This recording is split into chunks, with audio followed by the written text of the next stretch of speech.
সুপ্রিয় দর্শক, সবাইকে অনেক অনেক শুভেচ্ছা এবং সাদর আমন্ত্রণ জানাই নেক্সাস টেলিভিশনের প্রতিদিনের সরাসরি অনুষ্ঠান 7 দিনে। নজরুল এক চেতনার নাম। তার যে কোনো লেখা, যার যে কোনো কবিতা রচনাবলী আমাদেরকে সবসময় প্রতিবাদী চেতনায় উদ্বুদ্ধ করে। কারার ওই লৌহ কপাট লেখাটি 1921 সালে হলেও একইভাবে সেই লেখাটি আমাদের বাঙালির মননে কিন্তু প্রতিবাদ জাগায়, যেমনটি ঘটল গত জুলাই বিপ্লবের ছাত্র জনতার বৈষম্য বিরোধী ছাত্র আন্দোলনে। জনতার মধ্যেও একইভাবে গানটি কিন্তু উদ্বুদ্ধ জুগিয়েছে। গত 27 আগস্ট 12ই ভাদ্র জাতীয় কবি, প্রতিবাদের কবি, সাম্যের কবি নজরুল ইসলামের 48তম মৃত্যুবার্ষিকী দিবসটিকে ঘিরেই আমাদের আজকের আয়োজন। আমাদের সাথে অতিথি হিসাবে আমাদের সাথে পেয়েছি ভীষণ জনপ্রিয় একজন মানুষকে। তিনি বিশিষ্ট নজরুল সঙ্গীত শিল্পী এবং নজরুল অনুবাদক অধ্যাপক ডক্টর নাশিদ কামাল। সেই সাথে আমাদের সাথে আছেন কবি নজরুল ইনস্টিটিউটের নির্বাহী পরিচালক AAFM হায়াতুল্লাহ। আপনাদেরকে স্বাগত জানাই আজকের আলোচনায়। দর্শক, নজরুলের এই প্রতিবাদী বিষয়গুলো নিয়ে আমাদের আজকের আলোচনা। শিরোনাম আমরা রেখেছি তার সেই বিখ্যাত গানটি থেকে, কারার ওই লৌহ কপাট। আমাদের সাথে পুরো সময়টি জুড়ে থাকুন আপনারা। একই সাথে অনুষ্ঠানটি নেক্সাস টেলিভিশনের ফেসবুক পেজ এবং ইউটিউব থেকেও দেখতে পাবেন। এছাড়া স্ক্রিনে দেখানো নম্বরের মাধ্যমে যুক্ত হয়ে আপনারা আপনাদের মতামত জানাতে পারবেন। আমরা আলোচনায় চলে যাব। শুরুতেই অধ্যাপক ডক্টর নাশিদ কামাল, এই যে নজরুলের প্রতিবাদী সত্তাটা আমরা দেখতে পাই সবসময়, যা এখনও সমাদৃত এবং সমসাময়িক আমরা যে বিষয়টি বলি, সেখান থেকে একটু শুনবো তার প্রতিবাদী হয়ে ওঠার সেই প্রেক্ষাপটগুলো। ওনার যে বন্ধু ছিল খুব ঘনিষ্ঠ, শৈলজানন্দ, তিনি যখন স্মৃতিচারণ করেছেন, উনি লিখেছেন যে স্কুল জীবন থেকে সেই সিয়ারসোলে উনি ক্লাস 9-এ ভর্তি হয়েছিলেন। এখান থেকে এই যে ময়মনসিংহ থেকে ফিরে গেলেন ওখানে আবার ওয়েস্ট বেঙ্গলে। তারপরে ওই স্কুলটাতে যখন উনি পড়তেন, অবসর সময়ে শৈলজানন্দর সাথে ওনার খেলে বেড়াতেন। তো যে টায়ারগুলো আছে না, ওইগুলো নিয়ে নিয়ে দৌড়াতে দৌড়াতে শ্মশানের দিকে যেতেন এবং ছোট ছোট বাচ্চাদের যে বন্দুক আছে, সেই বন্দুক দিয়ে মিথ্যে মিথ্যে উনি গুলি করে উনি বলতেন যে ব্রিটিশদেরকে তাড়াচ্ছি।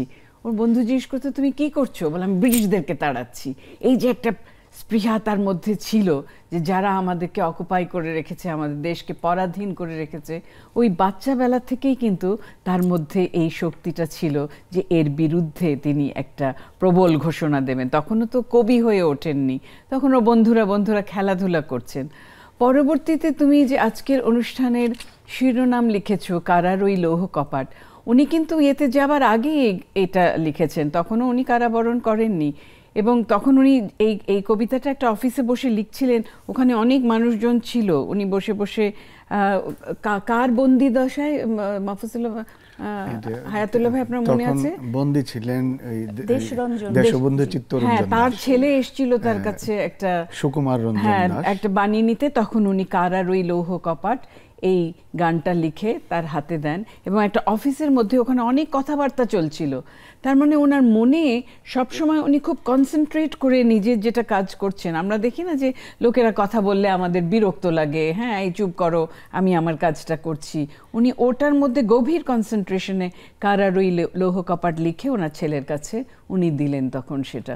এবং এইভাবেই তার যে ভাঙার গান, যে পুরো বইটা পরবর্তীতে ছাপা হলো। আমরা এই গানটি সম্পর্কে আরো বিস্তারিত শুনবো। আমি একটু হায়াতুল্লাহ আপনার কাছ থেকে শুনবো যে তিনি, আমরা সবসময় জানি তিনি দরিদ্র পরিবার থেকে এসেছেন, তার দুঃখুমিয়া আমরা হিসাবে জানি, কিন্তু এই না পাওয়ার বেদনাগুলোও তাকে এক ধরনের প্রতিবাদী করেছি কিনা, কি মনে হয় আপনার? সেই প্রসঙ্গে একটু শুনবো। আসলে এই যে নাশিদাপা আছেন, নাশিদাপা আমার বহু আগে থেকে, এই যে তার 6 বছর বয়স থেকে তার শিল্প জীবনের শুরু, তো তারাও বহু আগে থেকে জানেন। এবং তিনি যার পৌত্রী, তো সেই মরমী শিল্পী আব্বাস উদ্দিন, তিনি নজরুল ইসলামের কত ঘনিষ্ঠ ছিলেন, কত ঘনিষ্ঠ বন্ধু ছিলেন। তো নজরুলকে আসলে যেভাবে আমাদের কাছে প্লেস করা হয়, বাস্তবের নজরুল এরকম ছিলেন না। আমরা তাকে এই যে তিনি দুখুমিয়া নামটি দেওয়া হয়েছিল। আমাদের গ্রামীণ সংস্কৃতিতে এমন আছে যে যদি কোনো বাবা মায়ের সন্তানাদি ক্রমশ মারা যেতে থাকে, তখন একটা বিদঘুটে একটা নাম দেওয়া হয় যাতে ওই বেঁচে থাকে, মানে একটা সংস্কার, যাকে আমরা কুসংস্কার বলতে পারি। দেখা গেল যে নাম দিল পচা, কিছুটা তাকে ওই ইয়ার থেকে রক্ষা করার জন্য। কালা, ধলা, মানে ধলা হলে আবার পজিটিভ হয়ে যায়, এরকম নাম দিত। তো এখন নজরুলের আগে তার আরও 4 জন ভাই বোন মারা যায়। মারা যাওয়ার পরে তো তাতে যেন জীবন রক্ষা পায় এই জন্য তার নাম দেওয়া হলো দুখু। এই দুখুর সাথে তার দারিদ্র্যের তেমন কোনো সম্পর্ক ছিল না, 1। 2 হলো যে নজরুল ইসলাম সম্পর্কে এই যে নাশিদ আপা যে উদ্ধৃতিটা দিলেন, নজরুল ইসলামের শৈশবকাল সম্পর্কে মানে সবচাইতে প্রামাণ্য কথা এটি শৈলজানন্দের। কারণ তারা বাল্য সাথী ছিলেন, পাশাপাশি মানে ইনি থাকতেন তার মামার বাসায় শৈলজানন্দ, আর নজরুল থাকতেন হোস্টেলে। তো তাদের সাথে প্রতিদিন দেখা হতো, তার শৈশবের একমাত্র সাথী। তো নজরুল সম্পর্কে শৈলজানন্দ আমার বন্ধু নজরুলে যা লিখেছেন, তো সেইটিতে এই ধরনের কোনো কিছু নাই যে নজরুলের পরিবারের একদম না খাওয়ার মতো অবস্থা ছিল। নজরুলের যে বাস্তব জীবনটা সেটা ছিল, তিনি তার ভিতরে একটা অভিযাত্রিক মন ছিল। তিনি কখনো রুটির দোকানে একবেলা কাজ করে থাকতে পারেন, তার সাথে জীবিকার কোনো সম্পর্ক ছিল না। নইলে 13 বছরের একটি বালক সে ওই আসানসোলের সেই রুটির দোকান থেকে একজন রফিজুল্লাহ দারোগার হাতে ধরে সেই কোথায় বর্ধমান জেলার আসানসোল, তার থেকে সেই ময়মনসিংহ, ওটা কেউ চলে আসবে? আমাদের দেশের এখনো এই 13-14 বছরের একটা বালক বালিকাকে দিয়ে যদি আমরা চিন্তা করি বালকের পক্ষে এটি আদৌ সম্ভব কিনা, এটি শুধু নজরুলের পক্ষেই সম্ভব। তো দারিদ্র্যের জন্য তিনি প্রতিবাদী হয়েছেন এটি আমি বলতে চাই না। আমরা বলতে চাই যে ওই যে বসনিয়ার প্রেসিডেন্ট ছিলেন, বিখ্যাত ব্যক্তিত্ব ডক্টর আলিয়া আলী ইজেত বেগোভিচ, দার্শনিক বলা যায় তাকে। তার বিখ্যাত একটি বই আছে, ইসলাম বিটুইন ইস্ট অ্যান্ড ওয়েস্ট, ছোট্ট একটি বই, কিন্তু এটির কন্টেন্ট এত বিস্তারিত। এটির শুরুতে তিনি একটি মানে বাক্য বলেছেন, সেটা হলো যে বিদ্রোহ মূলত মানবিক স্বভাব। মানে প্রাণী জগতে অন্য কোনো প্রাণী তার মধ্যে বিদ্রোহ নেই, কিন্তু 10 দিন 20 দিন মানে কোনো একটা যদি নেকড়ে, কোনো একটা বাঘ অনাহারে থাকে, সে কি বিদ্রোহ করবে? বিদ্রোহ শুধু মানুষের জন্যই মানানসই। এবং নজরুলের কাছে বিদ্রোহের সংজ্ঞা হচ্ছে যে কোনো কিছু না মানা নয়, বরং যা মানতে পারি না, যা মানা উচিত নয়, সেইটাকে মাথা উঁচু করে বলা মানি না, এটি হচ্ছে তার বিদ্রোহ। তো এই যে প্রতিবাদ, এটি হচ্ছে মানে নজরুলের ভিতরে আমরা বলবো যে ইনবিল্ট ছিল। তার সাথে দারিদ্র, তার সাথে বঞ্চনা থাকতে পারে, কিন্তু দারিদ্র, অভাব, এইগুলোর কোনো সম্পর্ক নেই। জি, আপনি তো খুব সুন্দরভাবে আসলে বিশ্লেষণ করলেন। আমার মনে হয় আমরা যারা তাকে দুঃখু মিয়া বা দারিদ্র্যের মতো বিষয়গুলো জানি, তাদের এই ভুলটা ভেঙে গেল। আমি নাশিদ কামাল আপনার কাছ থেকে আবারও শুনবো যে এই যে তিনি সুন্দর করে বলছিলেন তার এই বিপ্লবী চেতনাগুলো ধারণ করা এখনকার প্রজন্ম ধারণ করছে, এবং তারা আমরা দেখলাম যে গত জুলাই বিপ্লবে ছাত্ররা যা ধারণ করে এবং তারাও একটি জয়ের মুখ দেখতে পেয়েছে। এই প্রসঙ্গে এই তরুণরা যে তাকে নিয়ে আন্দোলিত হচ্ছে, তাকে ঘিরে যে তাদের যে উত্তেজনা বা বিপ্লবী হয়ে ওঠা, সেই বিষয়টি একটু শুনবো। জাকিয়া, আমি তো বহুদিন ধরে কবি কাজী নজরুল ইসলামের গান, তার যে গানগুলোর তর্জমা, তারপরে তিনি যে সম্পাদকীয়গুলো লিখেছিলেন সেগুলো ইংরেজিতে তর্জমা করেছি, তার জীবনীটা আমি ডিসকাস করেছি ইংরেজিতে। তো আমার কাছে যে কত ভালো লেগেছে ছাত্রদের মুখে এই গানগুলো শুনে। সর্বপ্রথম শুনলাম মঞ্জুর আল মতিন, যিনি একটি চ্যানেলে আছেন, এবং অনেক দিন আগে থেকেই আমি জানতাম যে সে নজরুল সাধক। আমাদের অনেক অনুষ্ঠানে আমি তাকে পেয়েছি, হয় আবৃত্তি করছে অথবা এসে বলছে আপা ওই গানটা আপনি গান। তো কোর্টে দাঁড়িয়ে যখন আমরা দেখছি যে এই বুলেটগুলো সমস্ত আমাদের ছাত্রদেরকে হিট করছে, তখন সে একটা রিট পিটিশন করেছিল আরেকজন মহিলার সাথে, লিজা বলে একজন মহিলা, এবং উনি নিজে দাঁড়িয়ে আজ রক্ত নিশি ভরে এই গানটা গেয়ে উঠলেন। এবং তার সাথে সাথে ছাত্ররাও ইমিডিয়েটলি তারা কারা রইল কপাট, শিকল পরার ছল, তা মোরা ঝঞ্ঝার মতো উদ্দাম, এবং আরমিন, আমার মেয়ে আরমিন মুসা, ও তো পরের দিন চলে গেল শিল্পীদের যেখানে একত্রিত হলো, সেখানে গিয়ে চল চল চল গানটা সে গেয়ে উঠল। আমি তোমাকে বলে বুঝাতে পারবো না একজন নজরুল এনথুজিয়াস্ট। মনে করো আব্বাসউদ্দিন আমার দাদু আর নজরুল ইসলাম তার কাজীদা, অলমোস্ট আমার দাদুর মতনই আর কি। হ্যাঁ, আমার নজরুল ইসলামকে ছোটবেলা থেকে, তিনি আমার আব্বার নামও রেখেছেন, হ্যাঁ, মুস্তাফা কামাল, ছোটবেলা থেকে আমি তাকে সেধেছি। তার গানগুলো এই যে ছোট মানুষদের মুখে, জেন জি যাদেরকে আমরা বলছি, যাদের বয়স ধরো 18 থেকে 28 এরকম, তাদের মুখে শুনে আমি যে কি আনন্দিত হয়েছি। এবং যদি আমার মনে হয় যে ওই দাদুর মতনই, যে যদি কাজীদা বেঁচে থাকতেন আমি হয়তো দৌড়ে গিয়ে ওনাকে বলতাম যে দাদু দেখো দেখো তোমার গানগুলো আজকে সবাই গাইছে। এই স্পিরিটটা তারা গ্রহণ করতে পেরেছে। এবং ভারতে আমি অনেকবার গিয়েছি আমার গান শোনাবার জন্য বা অন্যান্য কোনো কাজে, ওখানেও আমি শুনেছি সমস্ত রাজনৈতিক নেতা যারা আছেন তারা অনিন্দিতা কাজী এবং ওর মা কল্যাণী কাজী তাদের কাছে গল্প করেছেন যে ওখানকারও যারা বাঙালি লিডাররা আছেন তারা সকলেই এই বৈপ্লবিক যে স্পৃহা এটা ওনারা ইনহেরিট করেছেন from the poems of poet Kazi Nazrul Islam. ওই ছোটোবেলা থেকে বিদ্রোহী কবিতাটা তারা পড়েছে, তারা জেনেছে যে একটা মানুষের কতগুলো রূপ থাকতে পারে, যেটার মধ্যে আমি আমি আমি বলছে না, কবি বারবার বলছে আমি অরফিয়াসের বাঁশরি, আমি কিশোরীর বেনি, অনেক কিছু থেকে না উনি অনেকগুলো উদাহরণ এনেছেন। তার মানে কি একটা মানুষের মধ্যে মাল্টিপল ক্যারেক্টার্স থাকে, সেই অনেকগুলো যে ক্যারেক্টার সেগুলোকে আমাদের ধারণ করতে হবে।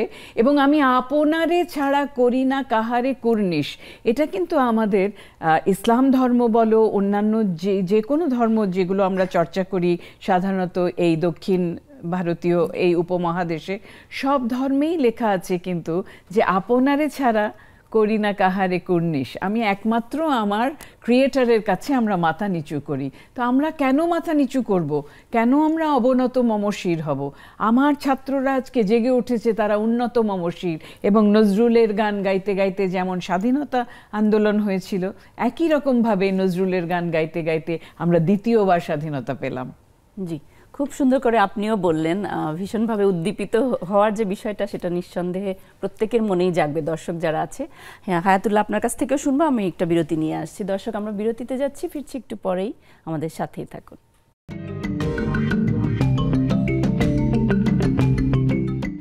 দর্শক, বিরতির পর আবারও আমন্ত্রণ আপনাদেরকে। আমাদের জাতীয় কবি কাজী নজরুল ইসলামের মৃত্যুবার্ষিকী নিয়ে আমরা কথা বলছি, তার প্রতিবাদী সত্তা নিয়ে কথা বলছি। হায়াতুল্লাহ, আপনার কাছ থেকে আমরা যে বিষয়টি নিয়ে জানতে চাচ্ছিলাম যে এই তরুণ প্রজন্মের উদ্দীপিত হওয়া, সেই তার লেখাগুলো এখনও আধুনিক, এখনও সমসাময়িক, সেই প্রসঙ্গে আপনার কাছ থেকে শুনবো। এই প্রসঙ্গে এইভাবে বলতে পারি যে নজরুল আসলে 48তম মৃত্যুবার্ষিকী আমরা পালন করছি। তার মানে 48 বছর আগে তার জাগতিকভাবে তিনি আর এই পৃথিবীতে নেই, কিন্তু তিনি এখনও বর্তমান। ইংরেজিতে একটি খুব আমরা বলবো যে একটা মেজর ওয়ার্কস করেছেন ইনি বিশ্বখ্যাত নজরুল গবেষক, যিনি আমার মাধ্যমে তার একটি বই এবং তার ওনার প্রতি নাশিদা আপার প্রতি যে তার যে কী রেসপেক্ট, ওনার দ্বিতীয় বইটি যে অ্যাকনোলেজ করেছেন তার সম্পর্কে একটি বাক্যই আছে ওখানে, তাই না? হ্যাঁ, এই তো ওই শুরুতে, বইয়ের শুরুতে কাভার পেজে আছে এই প্রফেসর ডক্টর উইনস্টন ই ল্যাংলি। এইটি শ্রোতা দর্শকদের জন্য আমার মনে হয় যে একটা প্রচারেরও প্রয়োজন আছে। এই বইটা যে কত মানে গভীর ভাবে গবেষণা করে অধ্যয়ন করে লেখা, এটার জন্য তিনি 8 বছর গবেষণা করেছেন। কিন্তু তিনি কিন্তু বাংলা জানেন না। আমেরিকার মাসাচুসেটস ইউনিভার্সিটির ইনি assistant VC of academic affairs. তো এই ভদ্রলোক এই গ্রন্থটি 2007 সনে প্রকাশ করেছেন এবং এই গ্রন্থটিতে আমরা দেখব যে তিনি 9টি চ্যাপ্টারে মানে 184 পৃষ্ঠার বইটি লিখেছেন। এই বইটিতে তিনি 254টা ফুটনোট ব্যবহার করেছেন। আমাদের যারা গবেষক নন তারা ফুটনোট, বিবলিওগ্রাফি এগুলোর তফাৎ হয়তো ওইভাবে এতটা করতে পারবেন না, কিন্তু 254টা ফুটনোট আমি একত্রে একটার পর একটা সাজিয়ে আমি দেখেছি যে তিনি কমপক্ষে 145টি বই অধ্যয়ন করেছেন এই গ্রন্থটি রচনা করার জন্য। ওনারা জানেন কেমনে আসলে গবেষণা করতে হয়, তাতে কে নেই, মানে সেই দার্শনিক ইমানুয়েল কান্ট থেকে শুরু করে এই শোপেনহাওয়ার পর্যন্ত এই মাপে নজরুলকে এই নিরিখে মেপে তিনি একটি চ্যাপ্টারের নাম দিয়েছেন, মানে যেটার বাংলা তর্জমা করলে যা মানে করা যায় এরকম যে নজরুল সমকালীন, নজরুল চিরকালীন। মানে এই জন্য এই যে নজরুল 48 বছর আগে জাগতিক জীবন থেকে গেছেন, এখনও যে আমাদের উদ্দীপিত করে, শুধু আমরা বলবো না, তিনি ছিলেন চিরতরুণ এবং তরুণ বয়সে আসলে তার জীবনেরও মানে সৃষ্টিশীল জীবনের অবসান হয়েছে, যখন তিনি 1942 সনের সেই 10ই বা 9ই জুলাই যখন অসুস্থতা বোধ করেন, তখন তার বয়স মাত্র 43 বছর। তো বিশ্ব সাহিত্যের অনেক ধ্রুবতারা কিন্তু এরকম অল্প বয়সেই, আমরা সেই লোরকার কথা যদি বলি, আমরা যদি মানে ওই সঙ্গীতজ্ঞ ওই মোৎসার্টের কথা বলি, মাত্র 35 বছর বেঁচে ছিলেন। বেথোভেনের কথা বলি, মাত্র 55-56 বছর বেঁচে ছিলেন। সৃষ্টিশীল মানুষগুলো বোধ হয় এইরকমই হয়, আর অনেকের কচ্ছপের জীবন দীর্ঘ হলে কোনো লাভ হয় না। তো এই যে নজরুল ইসলাম তিনি যে রচনাগুলো করে গেছেন, আমাদের তরুণদের যে চাহিদা, কিছু মানব চাহিদা থাকে, কিছু চিরন্তন, মানে তরুণদের যে চাহিদা, সেই তরুণদের চাহিদার মধ্যে কতগুলো চিরন্তন চাহিদা আছে। তারুণ্যের ধর্ম কি? তারুণ্যের ধর্ম হলো উদ্ভাবন, তারুণ্যের ধর্ম হলো এই যে স্বাধীনতা, মুক্তি, এইগুলো, মানে তারুণ্যের ধর্ম হলো তার এই বাক স্বাধীনতা, এই যে নিজের মতো করে নিজের কথাটি প্রকাশ করা, প্রকাশ করতে পারছিল না, বাধা ছিল কোথাও, এবং রাষ্ট্রযন্ত্র বা প্রশাসন এইগুলোর স্তরে স্তরে এই বাধাগুলো পেতে পেতে তখন তাদের মনে হলো কারারই লৌহ কপাট, মানে কারায় বন্দি আছে, কারাগারে বন্দি আছে, ভেঙে ফেল কররে লোপাট, মানে ভেঙে লুটিয়ে দে কি, তারপরে শিকল পূজার পাষাণ বেদি, মানে এই যে পাষাণ লাইনের মধ্যে কিন্তু একদম তাদের এই যে উদ্দীপনাটা এইভাবে এলো, মানে যখন দেখা গেল যে তাদের স্বাধীনতা বাধাগ্রস্ত, তাদের মুক্তির চিন্তা বাধাগ্রস্ত, তাদের উদ্ভাবনের চিন্তা বাধাগ্রস্ত, তখনই তারা এই এর মধ্যে এই গানের আজকের আলোচনায় আপনাদের দুজনকে পেয়ে ভীষণভাবে আমরা আসলে আনন্দিত যে আপনি তার উপরে আপনার 7টি বই রয়েছে এবং অনুবাদ রয়েছে 2টি, এবং ডক্টর নাশিদ কামালেরও 7টি অনুবাদ গ্রন্থ রয়েছে নজরুলের উপরে। আমরা সেই বিষয়গুলো শুনবো। আমাদের সঙ্গে জুমে যুক্ত হয়েছেন উপস্থাপক এবং আবৃত্তি শিল্পী ফারহানা ত্রিনা। আপনি আমাদেরকে শুনতে পাচ্ছেন? জি, শুনতে পাচ্ছি। জি, আমি জানি যে আপনি সংস্কৃতির সঙ্গে যুক্ত এবং নজরুল, রবীন্দ্র সকল ধরনের আবৃত্তি করেন। আপনাকে আসলে নজরুল কিভাবে আন্দোলিত করে সেই সম্পর্কে একটু শুনবো, এবং আপনার কাছ থেকে আমরা একটি আবৃত্তিও শুনতে চাই। ধন্যবাদ জাকি আপু এবং নেক্সাস টেলিভিশনকে, এবং উপস্থিত যারা আজকে অতিথিবৃন্দ আছেন, বিশেষ করে নাশিদ কামাল আপার কথা, মানে আমরা ছোটবেলা থেকে ওনার গান শুনে এসেছি। আর যারা নেক্সাস টেলিভিশনের দর্শক আছেন এই মুহূর্তে, সবাইকে শুভেচ্ছা। নজরুল, যেহেতু আমি আবৃত্তির সাথে জড়িত, এবং আমাদের আসলে আমরা যখনই মানবতার কবিতা বা যে কোনো দ্রোহের কবিতা বলি, আসলে নজরুলের নামটা সেখান থেকে আলাদা করার কোনো উপায় নেই। আমরা যদি সমসাময়িক যে ছাত্র আন্দোলনের কথাও দেখি, সেখানেও কিন্তু কারার এই লৌহ কপাট বা অন্যান্য যে বিদ্রোহী কবিতা, এগুলো উঠে এসছে। তো সবসময় তিনি অসাম্প্রদায়িক ছিলেন, যদিও আমরা বিদ্রোহী কবি হিসেবেই তাকে বেশি চিনি, বেশি পরিচিত, কিন্তু তিনি আসলে নিজেই বলে গেছেন যে মম এক হাতে বাঁকা বাঁশের বাঁশরি, আর হাতে রণতুর্য। যেমন হচ্ছে তিনি প্রেমের কথা বলেছেন, মানবতার কথা বলেছেন, দ্রোহের কথাও বলেছেন। তো আমি আসলে নজরুলের যখনই লেখা পড়ি, এটা সত্যি কথা যে অর্থগুলো অনুধাবন করতে আমার একটু সময় লাগে, কিন্তু যখন ইন ডেপথে আমরা ওটা নিয়ে কাজ করি, ভাবি একটা আবৃত্তি নির্মাণ করার সময়, তখন আসলে যে মেসেজটা পাওয়া যায় সেটা আসলে মনে হয় যে অনেক কিছুই জানার ছিল না, কিন্তু একটা কবিতা আবৃত্তি করতে গিয়ে তার ভেতরে যেতে গেলে যে নিগূঢ় যে রহস্যটা, সেটা আসলে অন্যরকম একটা আনন্দ দেয়, অন্যরকম পুলকিত করে। এই অনুপ্রেরণা সবসময়, তিনি আসলে সবসময় সার্বজনীন। জি, তাহলে আপনার কাছ থেকে আমরা একটুখানি শুনতে চাই যে আপনি আমাদের সঙ্গে যুক্ত হয়েছেন। অনেক অনেক ধন্যবাদ। আমরা শুনতে চাই একটু আপনার কাছ থেকে আবৃত্তি। ছোট্ট একটা কবিতা আবৃত্তি করি, যদিও সাউন্ড সিস্টেম খুব ভালো নয়, তারপর আমি নজরুলের লেখা, আমাদের জাতীয় কবির লেখা বিদায় স্মরণে কবিতা থেকে আবৃত্তি করছি। পথের দেখা এ নহে গো বন্ধু, এ নহে পথের আলাপন, এ নহে সহসা পথ চলা শেষে শুধু হাতে হাতে পরশন। নিমিষে নিমিষে নব পরিচয়ে হলে পরিচিত মোদের হৃদয়ে। আসনে বিজয়ী এলে সখা হয়ে হেসে ঘোরে নীলে প্রাণমন। রাজা শোনে বসে হওনি গো রাজা, রাজা হলে বসে হৃদয়ে, তাই আমাদের চেয়ে তুমি বেশি ব্যথা পেলে তব বিদায়ে। আমাদের শত ব্যথিত হৃদয়ে জাগিয়া রহিবে তুমি ব্যথা হয়ে, হলে পরিজন চিরপরিচয়ে পুনঃ পাবু তার দর্শন। এ নহে পথের আলাপন, পথের দেখা, এ নহে গো বন্ধু, এ নহে পথের আলাপন। ধন্যবাদ। অনেক অনেক ধন্যবাদ আপনাকে। আপনি আমাদের এই নজরুলের এই স্মরণে এসে আপনি আমাদেরকে আপনার উপস্থাপনার মাধ্যমে আপনি যে শ্রদ্ধা নিবেদন করলেন, অসংখ্য ধন্যবাদ আপনাকে। জি, ডক্টর নাশিদ কামাল, আমরা যে আলোচনায় ছিলাম যে আপনি তার শৈশবের কিছু বিষয় সম্পর্কে বলতে চাইছিলাম। নাম দুখু মিয়া ছিল, সেটা তো হায়াতুল্লাহ ভাই আপনাদেরকে ব্যাখ্যা করলেন যে 4-5 জন ভাই বোন মারা যাওয়ার পরে। কিন্তু যেটা আমি বলতে চাই যে আমরা রিসার্চের মধ্যেও পেয়েছি এবং বই যখন অনুবাদ করেছি তখন দেখেছি যে ওনার পরিবারটা পাটনার বিহার থেকে এসেছিল এবং ব্রিটিশরা রাজত্ব করার আগে ওনার পরিবারটা কাজী পরিবার, খুব বিখ্যাত একটি পরিবার ছিল।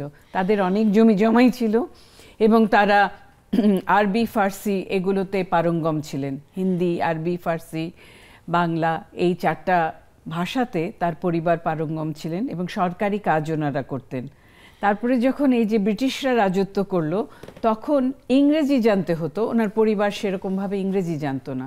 তখন ওনার পরিবারটা ওই হাজিপুর, যেটা হচ্ছে ইয়েতে পাটনাতে, সেখান থেকে ওনারা চলে আসেন এই চুরুলিয়া গ্রামে। মাত্র 2 প্রজন্ম আগে তারা এখানে চলে আসেন এবং ওনার 7 পরদাদা ছিলেন কাজী হেবারতুল্লাহ। তা কাজী হেবারতুল্লাহর বাসনকোসন পাওয়া গিয়েছে ওখানে। সেই আমরা বিদেশে যে মিউজিয়ামে দেখেছি না, জাদুঘরে, যে একটা হাড়ির মধ্যে তাদের নাম লেখা থাকে, প্লেট ট্রের মধ্যে নাম লেখা থাকে, সেরকম পাওয়া গিয়েছে কাজী হেবারতুল্লাহ নামে। কাজী ওনার পরিবার অত্যন্ত একটা গুণী পরিবার ছিল। এবং যেই সময় কবি কাজী নজরুল ইসলাম জন্মগ্রহণ করেন, ওনার বাবা কাজী ফকির আহমেদ, তার কাছে 40 বিঘা জমি ছিল। ওনারা মোটেই কোনো গরিব ঘর থেকে আসেননি বা এরকম না। এবং যেটা ওনার বাবার অভ্যাস ছিল, উনি খুব পাশা খেলতেন এবং পাশা খেলে খেলে উনি ওনার যে পার্টনার তার কাছে উনি সমস্ত জমি হারিয়ে ফেলেন। এবং কবির যখন মাত্র 7-8 বছর বয়স তখন তার বাবা তিরোধান হয় আর কি। ওনার মা ওই সমাজে খুবই দানশীলা একজন মহিলা হিসাবে জাহেদা উনি পরিচিত ছিলেন। কাজে এই কথাটা বারবার কেন এসছে, হয়তো অবিভক্ত ভারতে কিছু কিছু রাজনৈতিক পরিচয় ছিল। নজরুল ইসলাম মুসলিম ছিলেন, তাকে ডাউন করার জন্য সবসময় বলা হতো যে হ্যাঁ উনি তো দরিদ্র পরিবার থেকে এসছেন। এটা অন্যান্য যে কবি আছেন তাদের সাথে তুলনামূলক আলোচনাতে, যে অন্য কবিরা এলিটিস্ট ঘর থেকে এসছে, তাদের বিশাল জমিদার, তাদের বিশাল কিন্তু নজরুল সেরকম আসেনি। এটা বলাটা আসলে, আমরা যে সারা পৃথিবীতে, আমি তো এমএসসি পিএইচডি বিদেশে পড়াশোনা করেছি, কাউকে তার ধন বা দৌলত দিয়ে জাজ করা এটা খুব খারাপ একটা বিষয়। যে অমুকে গরিব ঘর থেকে এসছে বা দরিদ্র পরিবার থেকে এসছে, মানুষ যে কোনো পরিবার থেকে আসতে পারে। কালকে যদি আমার বাবা ঝাড়ুদার হতেন তাহলে কি হতো, সেটা কিছু এসে যায় না। আমি নিজে কি কি অ্যাচিভ করেছি, আমি কি কি বলে গেছি, আমি এই প্রজন্মের জন্য, এই পৃথিবীর জন্য। উনি বলেছেন আমি শুধু এইখানে জন্মগ্রহণ করেছি বলি আমি এখানকার মানুষ শুধু নই, আমি সারা পৃথিবীর মানুষ। কাজে আমরা যদি একটা শেক্সপিয়ারের পিছনে যাই, আমি জন মেজর ইংল্যান্ডের ছিলেন, প্রাইম মিনিস্টার ছিলেন, উনি ও লেভেল পর্যন্ত পাশ করেননি। ওনার ফ্যামিলি অত্যন্ত, মানে যেভাবে তুমি বলছো, প্রথমে শুরু করলে যে প্রশ্নটা দিয়ে, অর্থবিত্তের দিক থেকে অনেক পিছিয়ে ছিল, দুর্বল ছিল। কিন্তু এটা কিন্তু আমাদের বলার কথা না। আমরা যখন আমরা নিউজ বলি, আমরা বলি যে উনি অত্যন্ত গরিব ঘরে জন্মগ্রহণ করেন, ওনার রুটি বেলে, ওনার প্রাইমারি শিক্ষা, এই বলাটাই একটা ভুল, এই বলাটা একটা ভুল, এটা ডিরোগেটরি, এটা আমাদের বলা উচিত না। একজন মানুষ, এব্রাহাম লিঙ্কন, তুমি জানো, তার কাছে কোনো বাতি ছিল না। উনি লাইব্রেরির বাতিটা, যে প্রদীপ, ওটা বাসায় নিয়ে গিয়ে সারা রাত ধরে ওটাতেই পড়াশোনা করতেন। সেটা কোনো মানুষের পরিচয় হতে পারে না। মানুষ যে কোনো দৈন্য দশা থেকে বিশাল হয়ে উঠতে পারে। আবার দেখো তুমি, আমাদের বাংলাদেশে তো মানে অর্থনৈতিক বিত্ত বৈভবের কোনো অভাব নেই, তাদের ছেলেপেলেরা কিন্তু সমসাময়িক জায়গায় এসে উঠে দাঁড়াতে পারছে না, কারণ বিত্ত বৈভব অনেক পেয়ে গেলে মানুষ তখন আর সেইভাবে খাটুনি করতে চায় না। তো কবি কাজী নজরুল ইসলাম, যেটা আমি হায়াতুল্লাহ ভাই বলছিলেন যে ওখানটাতে যে রফিজুল্লাহ সাহেব ওনাকে তুলে নিয়ে গেলেন এবং নিয়ে আসলেন ময়মনসিংহতে, উনি দেখছেন যে একটা ছেলে কাছেই এক জায়গায় চাকরি করে আর সারাদিন বই পড়ে। নজরুলের একটা অভ্যাস ছিল, উনি অনেক পড়াশোনা করতেন, ক্লাসে সবসময় উনি ফার্স্ট হতেন। লোকের কাছে আমরা যদি এই ন্যারেটিভটাই, যে ন্যারেটিভের বিষয় এসছে এখন রাজনীতির মধ্যে, যে ন্যারেটিভ যেভাবে বলা, সেভাবেই কিন্তু আমাদের কবি কাজী নজরুল ইসলামকে আবার পুনরায় প্রতিষ্ঠিত করতে হবে। কারণ যেই ন্যারেটিভটা আমরা অবিভক্ত বাংলাতে শুনেছি, যে উনি গরিব ঘরের ছিলেন, উনি খেতে পেতেন না, উনি রুটির দোকানে কাজ করতেন। হ্যাঁ, সাময়িক রুটির দোকানে আমরাও কাজ করেছি, বেকারিতে কাজ করেছি, ঘর ঝাড়ু দিয়েছি, ঘর মুছেছি। সেই কাজের সাথে আমি আমার কি মানে শিল্প বা নান্দনিকতা কি রেখে গেলাম, কয়টা বই লিখলাম, এটা কোনো সম্পর্ক নেই। আর নজরুল সম্পর্কে যে ভ্রান্ত ধারণাগুলো রয়েছে, এগুলো ভাঙবার জন্য আমরা রয়েছি। আপনাদের কাছ থেকে আরো শুনবো। আমি বিরতি নিয়ে আসছি। দর্শক, আবারও একটি বিরতিতে যাচ্ছি, ফিরছি একটু পরেই, আমাদের সাথে থাকুন।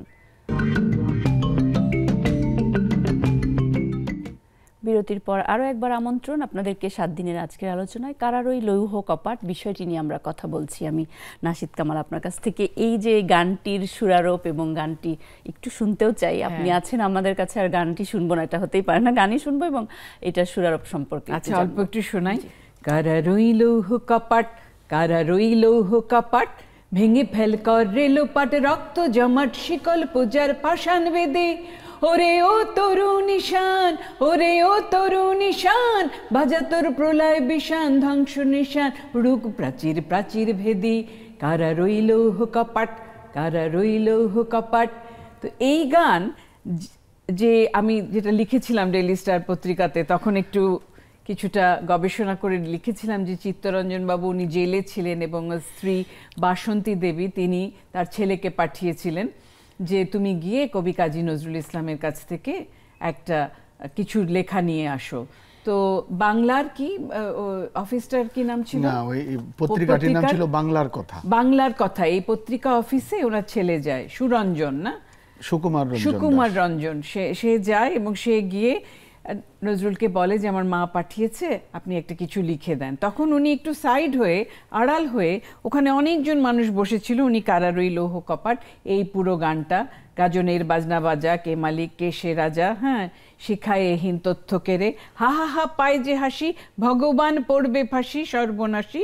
হ্যাঁ, এভাবে উনি গানটা লিখে দিয়ে দিলেন। হ্যাঁ, তো সেই গান আবার এত বছর পরে যখন পিপা বলে একটি সিনেমা তৈরি হলো ভারতে, সেখানে দেখাচ্ছে যে ওটা আগেন ওদের ন্যারেটিভ, ওরা দেখাচ্ছে যে বাংলাদেশিরা মুক্তিযোদ্ধারা, আমাদের দেশেও বেশ কিছু চলচ্চিত্র হয়েছে, সেখানে সঠিক সুরটাই ব্যবহৃত হয়েছে। যখন আমাদের দেশে ব্যবহৃত হয়েছে তখন এই যেই গানটা আমি গাইলাম এই সুরটাই ব্যবহৃত হয়েছে, চট্টগ্রাম অস্ত্র। হ্যাঁ, এবং শাহিনাপা, ডালিয়া নওশীন, তারপর মুক্তির যুদ্ধ যে ছায়াছবিটা নির্মিত হয়েছে তারেক মাসুদ, হ্যাঁ তারেক মাসুদ, এই তো অগাস্ট মাসেই তো তার মৃত্যুবার্ষিকী ছিল।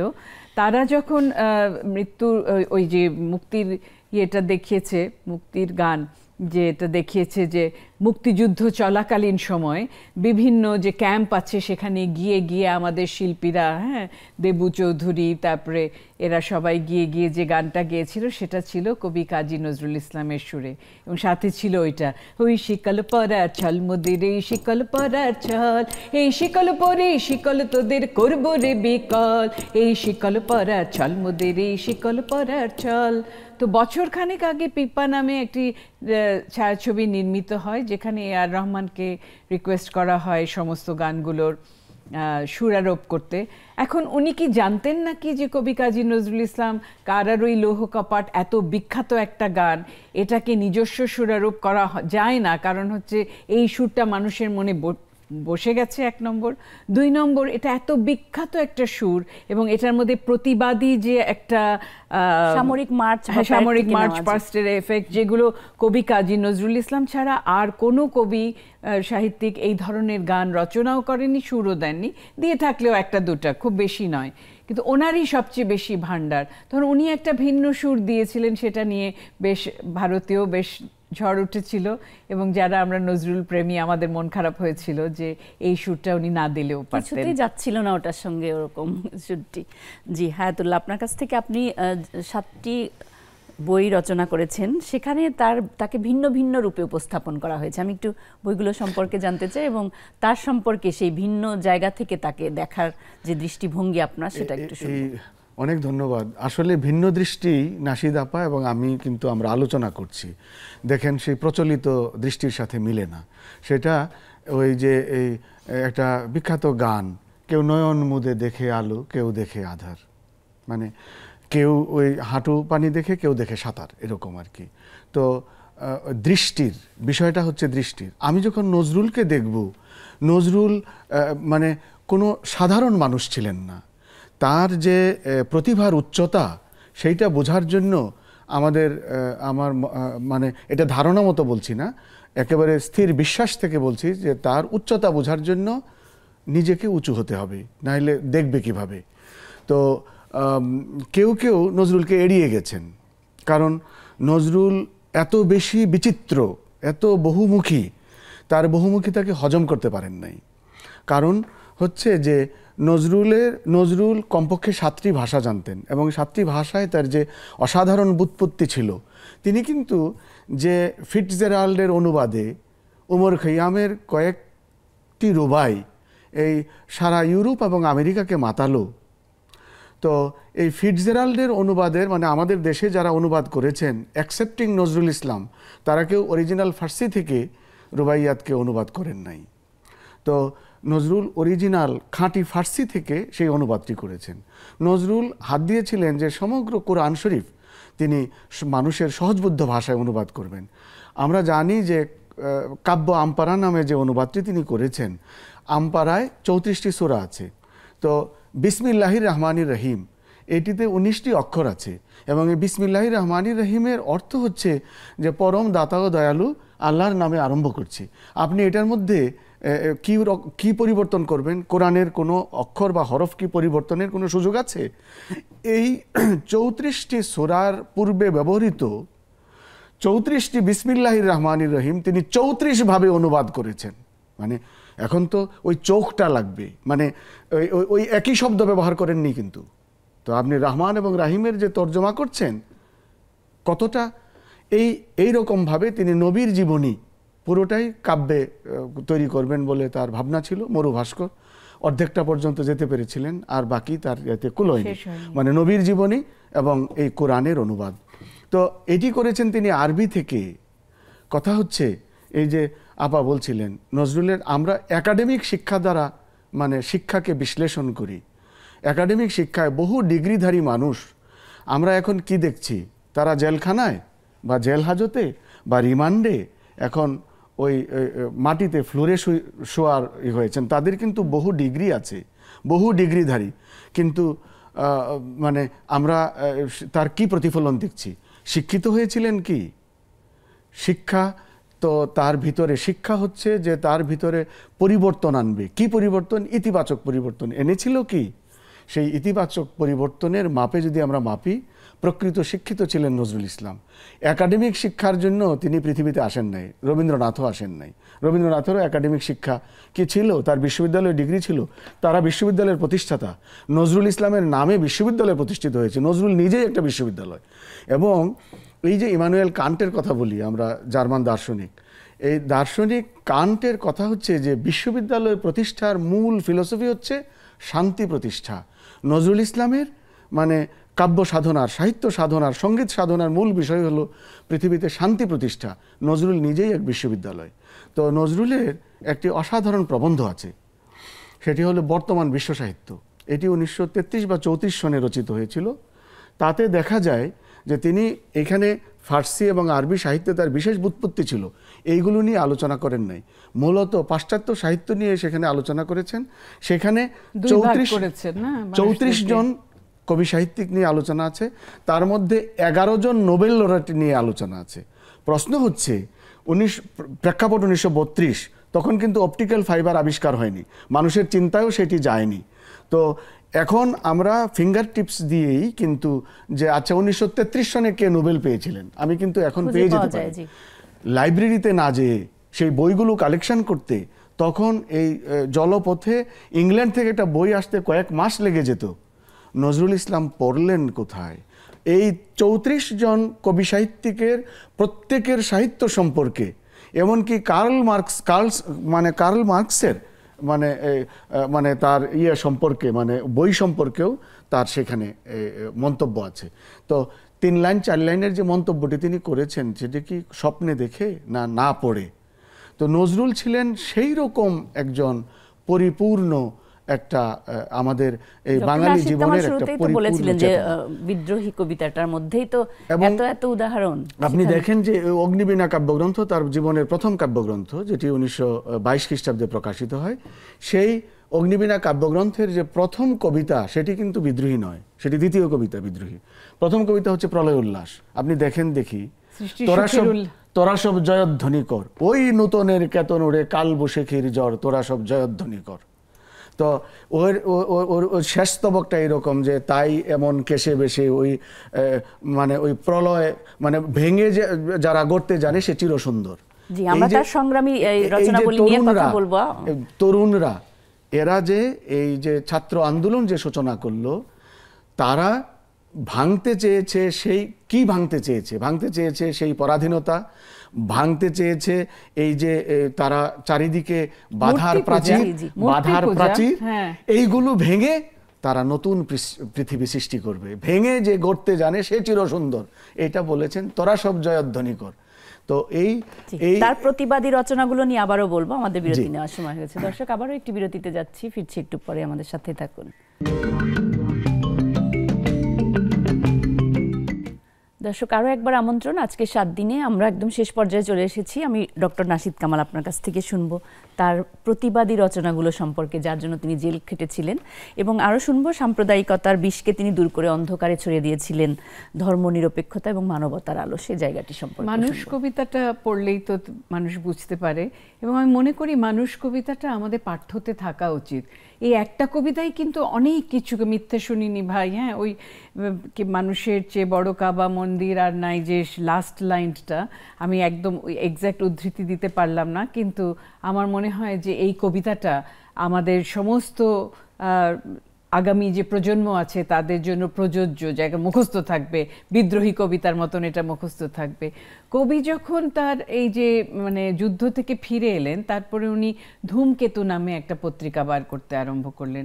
সেটা আজ থেকে, তুমি জিজ্ঞেস করছো প্রাসঙ্গিকতার কথা, আজ থেকে 98 বছর আগে, হ্যাঁ, 1926-এ তিনি লিখেছিলেন হিন্দু মুসলিম নামে একটা সম্পাদকীয় লিখেছিলেন, আরেকটা লিখেছিলেন উনি মন্দির মসজিদ। উনি বারবার বলছেন যে মন্দিরটাও ওই কাঠ আর ব্রিক্স, হ্যাঁ, আর পাথর দিয়ে বানানো, আর মসজিদটা ওই একই জিনিস দিয়ে বানানো।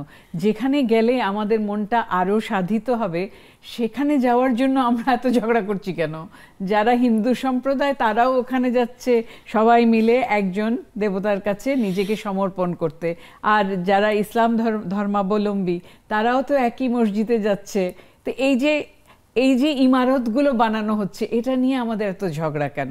যখন একটা মানুষ ডুবে যাচ্ছে, এই যে এখন এত বড় একটা বন্যা হচ্ছে, যখন মানুষ ডুবে যাচ্ছে তাকে বাঁচাবার আগে আমরা কি জিজ্ঞেস করি যে তুমি কি হিন্দু না মুসলমান? আমাদের দায়িত্বটা হচ্ছে একজন মানুষকে আমরা বাঁচাচ্ছি।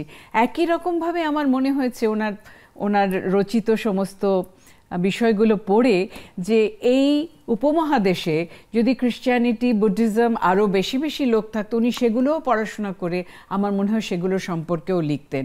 এবং 1946 সালে যখন ওই দাঙ্গাটা হলো, হিন্দু মুসলিম রায়টস, ব্রিটিশরা তো চলে গেল আর ওরা ওদের আর্মিকে রেখে গেল না যে এরা নিজেরা এখন ঝগড়া করে মরুক। তখন ঠিক তাই হলো। সেই সময়টাতে আব্বাসউদ্দিন আহমেদকে উনি গান শেখালেন, মোরা একই বৃন্তে দুটি কুসুম, হিন্দু মুসলমান, মুসলিম তার নয়ন মনি, হিন্দু তাহার প্রাণ, মুসলিম তার নয়ন মনি, হিন্দু তাহার প্রাণ, মোরা একই বৃন্তে দুটি কুসুম, হিন্দু মুসলমান। অর্থাৎ এই একই সূর্য আমরা দেখছি, একই রাত, একই অমাবস্যা, একই চাঁদের আলো আমরা ভোগ করছি, একই নদীতে আমরা ভাসছি, একই জায়গা থেকে মাছ তুলে আমরা খাচ্ছি, তাহলে আমাদের মধ্যে বিভেদটা কোথায়? এবং প্রফেসর ইউনূস ওনার যে প্রথম অ্যাড্রেসটাতে উনি বললেন, এত চমৎকার একটা ভাষণ, আমরা সবাই কিন্তু নজরুলিয়া, ওনার মধ্যে কিন্তু আমি সেই নজরুলিয়া ছাপটা দেখলাম, কারণ ওই প্রজন্মটা সবাই মিলে একটা পরিবার। কবি কাজী নজরুলকে দেখে দেখেই আমরা বড় হয়েছি, আমরা শিখেছি ওই কথাগুলো বলার, নারী হিসাবেও আমরা শিখেছি যে শেখালে কাকন চুড়ি পরিয়াও নারী, ধরিতে পারে যে উদ্ধত তরবারি। এবারের আন্দোলনে দেখতে পেলে কত নারী বেরিয়ে এসছে, এবং ছোট ছোট মেয়েরা তারা বলছে মাদেরকে যে মা, আজকে যদি আমি বাড়িতে না ফিরি, তুমি মনে রেখো যে একটা ভালো কাজের জন্য আমি জীবন দান করে এসেছি। এই উৎসাহ আমরা কোথায় পেয়েছি? এই উৎসাহ আমরা কবি কাজী নজরুল ইসলামের কাছে পেয়েছি। আর সম্প্রীতির কথা কবি কাজী নজরুল ইসলাম যেভাবে বলেছেন, অন্যান্য কবিরা হয়তো ছুঁয়ে গেছেন, হিন্দু বা মুসলমান এই শব্দগুলো অন্যরা কিন্তু বলেনি, এবং বলেনি বলেই আজকে আমরা কবি কাজী নজরুল ইসলামের কাছ থেকে এত কিছু শিখতে পেরেছি। আমরা যে এক পরিবার হতে পারি, পুরো দেশটাই যে এক পরিবার, তার ধর্ম, বর্ণ, তার কি, তার পিতৃ পরিচয়, এগুলোর জন্য আমরা চিন্তিত না, আমরা চিন্তিত আমরা এক জায়গায় দাঁড়াবো এটা নিয়ে। হায়াতুল্লাহ, আপনার কাছ থেকে একটু শুনি তার সেই প্রতিবাদী যে রচনাগুলো আছে সে সম্পর্কে একটু শুনি, এবং কিভাবে আসলে আমাদের এই তরুণ প্রজন্মকে আরো উদ্বুদ্ধ করা যায় সেই প্রসঙ্গে আমি একটু শুনবো, যে কবি নজরুল ইনস্টিটিউটের ভূমিকাগুলো একটু শুনবো। নাশিদ আপার কথাসূত্র ধরে বলি আর কি, সেটি হলো যে উনি বলেছেন এই যে আমাদের তত্ত্বাবধায়ক, মানে এখন অন্তর্বর্তীকালীন সরকারের মাননীয় উপদেষ্টা, প্রধান উপদেষ্টা ডক্টর মোহাম্মদ ইউনূস আমাদের গর্ব, আমাদের অহংকার। তিনি যে ওই যে মানে প্রধান উপদেষ্টা হওয়ার পর একটা ছোট ভাষণ দিয়েছিলেন, আর অতি সম্প্রতি যে ভাষণটি দিয়েছেন তাতে তিনি বারবার বলেছেন যে আমরা একটি পরিবার। এই যে মনে হয় যে নজরুলের যে চেতনাটি সেইটি তিনি ধারণ করেছেন।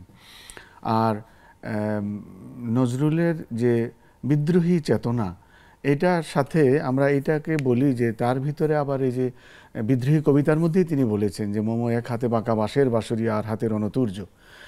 তার কাছে এই বিদ্রোহ এবং প্রেম এটা সমার্থক। কিভাবে? যে তিনি কিন্তু তার একটি অভিভাষণে বলেছেন যে আমি প্রেম দিতে এসেছিলাম, আমি প্রেম পেতে এসেছিলাম, এই প্রেম পেলাম না বলে এই প্রেমহীন পৃথিবী থেকে নীরব অভিমানে চিরদিনের জন্য বিদায় নিলাম। অভিমানী, কারণ প্রেম কিন্তু এত সহজ না। মানে এই প্রেমের প্রতিষ্ঠার জন্যই তিনি বিদ্রোহ করেছেন। প্রেম শান্তির দূতক। আমরা প্রেমকে কেবল ওই একজন আরেকজন নর এবং নারীর প্রতি আকর্ষণ। প্রেম কি? প্রেম হচ্ছে এক ধরনের আকর্ষণ, প্রেম হচ্ছে এক ধরনের চেতনা, প্রেম হচ্ছে এক ধরনের ভাবাবেগ, এক ধরনের দর্শন। এইটা তিনি পেতে চেয়েছিলেন। এবং তিনি যে 1929 খ্রিস্টাব্দে বাঙালি জাতির পক্ষ থেকে সংবর্ধিত হয়েছিলেন কলকাতার তৎকালীন অ্যালবার্ট হলে, সেই অভিভাষণটির প্রতিটি ছত্র যেন মুখস্থ থাকা উচিত বাঙালির। কী জন্য বলবো? যে তিনি বলেছেন যে আমি এই সমাজে, এই দেশে জন্মেছি বলেই আমি এই সমাজেরই, এই দেশেরই নই, আমি সকল দেশের সকল মানুষের। এই যে সকলের হতে পারা, এইটা এই যে এই প্রেমের প্রতিষ্ঠার জন্য তিনি বিদ্রোহ করেছেন। এইটি তার পুরা সাহিত্য অধ্যয়ন করলে এই জিনিসগুলো পাওয়া যাবে। এখন নতুন প্রজন্মের কাছে নজরুল ইনস্টিটিউটের কিভাবে মানে বার্তা পৌঁছতে পারে, একটি বলি, এটা মানে আমাদের একটা এরকম অসাধারণ বিপ্লবের পরে কিছু ললেসনেস, সারা পৃথিবীর বিপ্লবের ইতিহাস এটা কিন্তু বলে জি, আমার আমাদের আসলে সময় খুবই কম। আমার একটা অদ্ভুত কি আছে, আমি শেষ করব। আমার একটা অদ্ভুত অভিজ্ঞতা আছে, সেটি হলো আমাদের কিন্তু কবি নজরুল ইনস্টিটিউটে একটা নতুন ভবন নির্মাণাধীন। তো এখানে ঢুকতেই নজরুল ইসলামের কিন্তু একটি ভাস্কর্য রয়েছে। তো আমরা আসলে নজরুলের তার যে সাম্যের চেতনা, সেই চেতনা নিয়ে আমাদেরকে এগিয়ে যেতে হবে। নিশ্চয়ই তরুণ নিশ্চয়ই। প্রজন্মকেও সেই ধারায় অভিভূত করতে হবে। সেইখানে কিন্তু ছাত্র জনতা গিয়েছে। আমার কবি নজরুল ইনস্টিটিউটের বিন্দু বিসর্গ কোনো ক্ষয় ক্ষতি এই চিন্তাটি করেনি। অশেষ অশেষ ধন্যবাদ আপনাদেরকে, এবং দর্শক আপনাদেরকেও ধন্যবাদ। আমাদের এই জাতীয় কবি কাজী নজরুল ইসলামের সাম্যের চেতনায় আমরা তরুণ প্রজন্মকে গড়ে তুলতে চাই, এটাই আমাদের সকলের প্রত্যাশা। সকলে ভালো থাকবেন, সুস্থ এবং নিরাপদ থাকবেন। শুভরাত্রি।